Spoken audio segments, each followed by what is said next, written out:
शहर हैदराबाद में हालिया मंदिरों में मूर्तियों की चोरियों के बाद अब मस्जिदों का नंबर आया है। खबर है कि चादरघाट इलाके के आजमपुरा में वाक़े मस्जिद हजरत पाशा अली में कल रात खुफुल शकनी के जरिए अंदर घुसकर एम्पलीफायर, माइक्स, इन्वर्टर्स और हत्ता के वजू के नल की टूटियां भी चोरी कर ली गईं और दरवाजों को नुकसान पहुंचा गया। लिहाजा चादरघाट पुलिस ने केस दर्ज करके तहकीकात शुरू करते हुए मस्जिद के पीछे से कुछ सामान को बरामद किया और ये देखने में जुट गई है कि आया ये चोरी है या फिरका वाराना शर फैलाने का कोई मंसूबा है।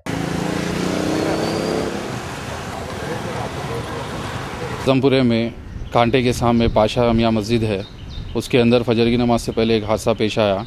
जिसमें जब फजर की नमाज़ को मुसल्ली और मौज़म साहब जब मस्जिद में आए तो देखा है कि मस्जिद का मेन डोर डैमेज है और बाथरूम के जो है डोर्स भी डैमेज है और वहाँ की टूटी भी नहीं है और मस्जिद का एम्पलीफायर और भी दूसरी चीज़ें जो काफ़ी सारी चीज़ें मस्जिद की जो थे वो गायब है। तो फौरी वो पुलिस स्टेशन को उसकी इतला दी गई और पुलिस ने फौरी हरकत में आते हुए अपनी इन्वेस्टिगेशन टीम भी भेजी। इन्वेस्टिगेशन टीम स्पॉट पे आई और इंक्वायरी की और पीछे मस्जिद के बिल्कुल पीछे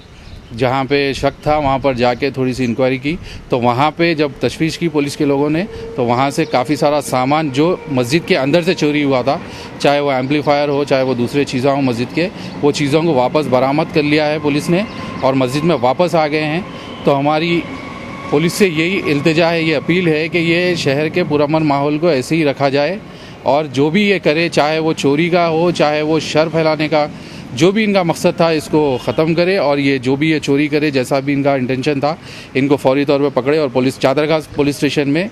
इसकी कंप्लेन भी की गई है और एफआईआर भी दर्ज किया गया है। मस्जिद के जो मुसल्लियान थे और जो मस्जिद की कमेटी है और मस्जिद के हमारे जो साहब हैं उन जाके सुबह में फजर के बाद कंप्लेन भी करे चादरघाट पीएस में। पीएस से काफ़ी अच्छा रिस्पांस है और हम यही अपील करते हैं कि पुरअमन माहौल है अल्हम्दुलिल्लाह इसी तरीके से क़ायम रहे। और पुलिस से भी ये हमारी एक अपील है कि ये जो भी करे हैं इनको फौरी तौर पर पकड़ कर इनको सज़ा दी जाए। शुक्रिया।